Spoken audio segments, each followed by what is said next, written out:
ഇത് കണ്ടോ, ഇതാണ് നമ്മുടെ ഇഡ്ഡലി ഫ്രൈ.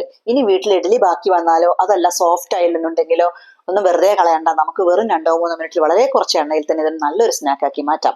ആദ്യം തന്നെ ഒരു പാൻ അടുപ്പിൽ വെക്കുക. പരന്ന പാൻ വെക്കുന്നതായിരിക്കും നല്ലത്.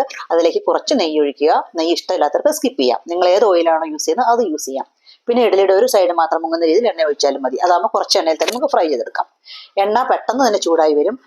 ചൂടായ ഉടനെ ഓരോരോ ഇഡ്ഡലിയായിട്ട് അതിൽ ഇട്ട് കൊടുക്കുക. ഇഡ്ഡലി എണ്ണയിൽ മുങ്ങി നിൽക്കണമെന്നൊന്നുമില്ല. മുങ്ങി നിൽക്കണം എന്നുണ്ടെങ്കിൽ അങ്ങനെ എണ്ണ ഒഴിക്കാം. പക്ഷെ ഞാൻ ഇങ്ങനെയാണ് ചെയ്തത്. അപ്പോൾ ഒരുപാട് എണ്ണയുടെ ആവശ്യം വരുന്നില്ല. എന്നിട്ട് ഓരോ ഇഡ്ഡലിയും മറിച്ചും തിരിച്ചും ഇടുക. പെട്ടെന്ന് തന്നെ ഇഡ്ഡലി മൊരിഞ്ഞ് കിട്ടും. 2-3 മിനിറ്റ് കൊണ്ട് തന്നെ റെഡിയാവും. പിന്നെ മീഡിയം ടു ലോ ഫ്ലെയിമിൽ സ്റ്റൗ വെക്കാൻ ശ്രദ്ധിക്കണം.